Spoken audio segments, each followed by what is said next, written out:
அன்பர்களே வணக்கம். திருதராஷ்டிரன் சபையில் இருந்த பீஷ்மாச்சாரியார், கிருபாச்சாரியர், துரோணாச்சாரியார் ஆகியோரை வணங்கினான். நவரத்தினத்தினால் செய்யப்பட்ட சிங்காசனத்திலே அமர்ந்தான். சட்டதிட்டம் முதலானவைகள் கொண்டு லோக விசாரணை நடத்தினான். அதில் காணப்பட்ட நுட்பங்களையெல்லாம் அறிந்து கொண்டான். சபையில் இருக்கிற யாவரும் கேட்கும்படியாக பீஷ்மர், துரோணாச்சாரி, கிருபாச்சாரி, விதுரர் இவர்களை அருகில் வருமாறு கூறினான். அவர்களை பார்த்து, சத்குண சிரேஷ்டர்களே, பிராமண, சத்திரிய, வைஷ்ய, சூத்திரர் என்னும் 4 குலங்களில் என்னைப் போல் பாக்கியசாலி ஒருவருமே கிடையாது. எப்படி தெரியுமா? பாருங்கள், நான் கண் இல்லாதவன். என்னுடன் பிறந்த தம்பியாகிய பாண்டுவோ ஒரு சிறிதும் ஈனம் என்று சொல்லப்படக்கூடியது இல்லாதவனாய் இருந்தவன். சகல கலைகளையும் கற்றவனாய் விளங்கியவன். அதிக சாமர்த்தியம் உடையவனாகவும் இருந்தான்.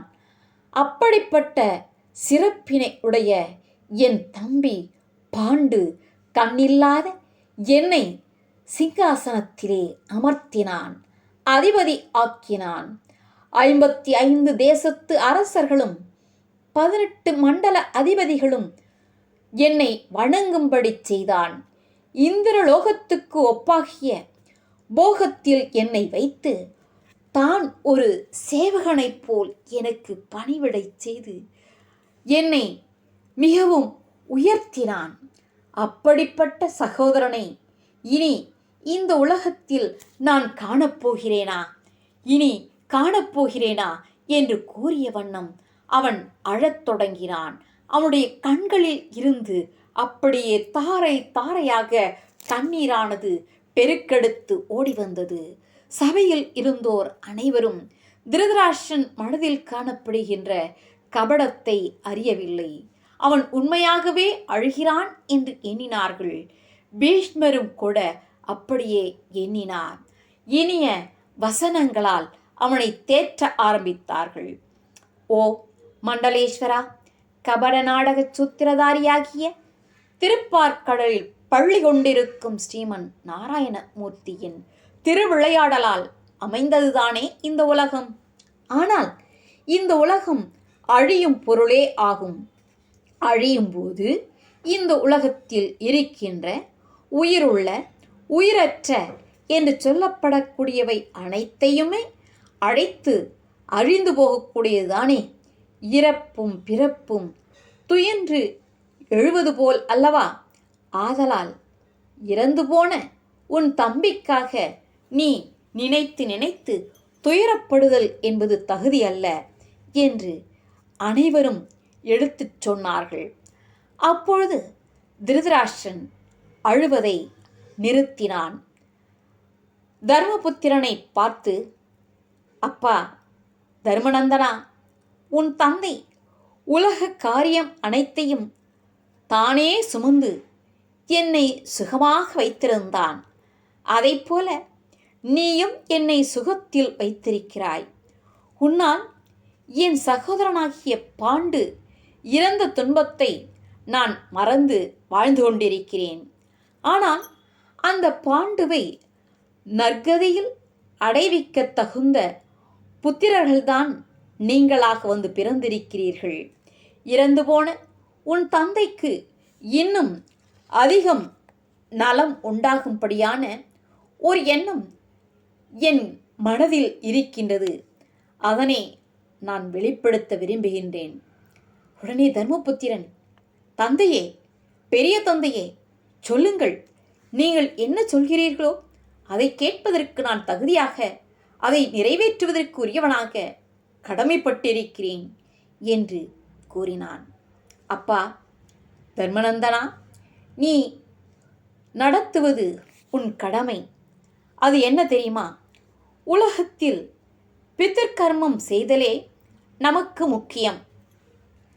பிதிர் தினங்களிலும் மற்ற புண்ணிய காலங்களில் கங்கா நதி தீரத்தில் இருக்கிற திவ்ய சேத்திரங்களில் சங்கல்ப தர்ப்பணம், யாகம் முதலியவற்றை செய்தால் அதிக நலம் என்றும் மிகுந்த பலம் என்றும் வேதங்கள் சொல்லுகின்றது. எனக்கு மிகுந்த நலனை தந்த என் தம்பி பாண்டுவுக்கு சுகம் உண்டாக கங்கா நதி அருகில் இருக்கின்ற நமது வாரணாவத நகரத்திற்கு நீ செல்ல வேண்டும். உன் பிதிர் கர்மத்தை செய்தால் எனக்கு மிகுந்த மகிழ்ச்சியாய் இருக்கும். அதற்கு உனக்கு சம்மதம்தானா என்று கேட்டான். அதற்கு தர்மராஜன் வணங்கி பேச ஆரம்பித்தான். என் பெரிய தந்தையே, உலகத்தில் இருப்பவர்கள் புண்ணிய லோகத்தை அடைய கருதி அருமையான தவத்தை ஏனும் செய்து ஒரு மகனை பெறுகிறார்கள். அஃது எனக்கு தெரிந்திருந்தும் இதுவரையில் தந்தைக்குரிய கடன்களின் கருத்தை செலுத்தாமல் லோக வியாபாரத்தில் இருந்துவிட்டேன். இன்று உங்களால் தந்தைக்குரிய கடனை செய்யும் கருத்து எனக்கு உண்டாகிவிட்டது. இனி அரை நொடி பொழுது கூட இங்கு இல்லாமல் தாங்கள் கூறிய வண்ணம் வாரணாவதம் நான் செல்ல விழைகின்றேன். அங்கிருந்து திவ்ய நதியில் நீர்க்கடன் முதலியவற்றை செய்து என் தந்தைக்கு நலத்தை உண்டாக்குகிறேன். விடை கொடுங்கள் என்று மிகுந்த பக்தியோடு கேட்டான். திருதராஷ்டிரன், அப்பா தர்மபுத்திரா, இந்த அத்தினாபுரத்தில் இருந்து செலுத்திய இளவரசு பட்டத்தை அந்த வாரணாவதத்தில் இருந்து நீ நடத்தலாம். அந்த வாரணாவதம் எப்படிப்பட்டது தெரியுமா? அது உன் தந்தைக்கு மிகவும் விருப்பமான இடம். வேதாகம கோஷ்டங்களும் சிவாகமங்களும் அங்கு உண்டு. அது திவ்ய கங்கா நதியை வஸ்திரமாய் தரித்திருக்கின்றது. வேதாகமம் தெரிந்த பெரியோர்களுக்கெல்லாம் அந்நகரம் தாய் போன்றது ஆகும். பிரம்மா, விஷ்ணு, உருத்திரர் ஆகிய மூவரும் தன்னை எக்காலத்தும் விட்டு நீங்காது இருக்கத்தக்க சிறப்பினை உடையது.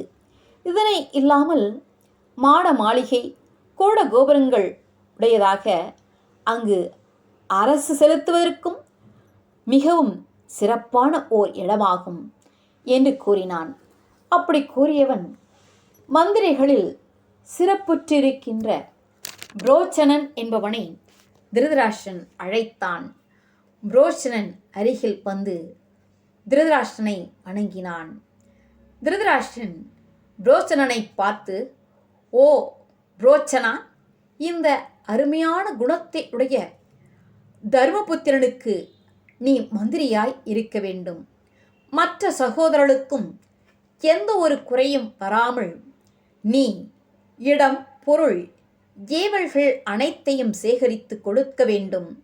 நமது கெடிஸ்தல அதிகாரத்தை செலுத்த வேண்டிய முறைப்படி செலுத்த வேண்டும். தர்மராஜனுடைய உருவும் நிழலும் போல அவனை விட்டு பிரியாமல் இருக்க வேண்டும். புரிந்ததா? இது என்னுடைய கட்டளை என்று கூறினான். கூறிவிட்டு தர்மபுத்திரனுக்கு பல்வேறு ஆசிகளை வழங்கினான். அன்பர்களே, தொடர்ந்து கேளுங்கள். நன்றி, வணக்கம்.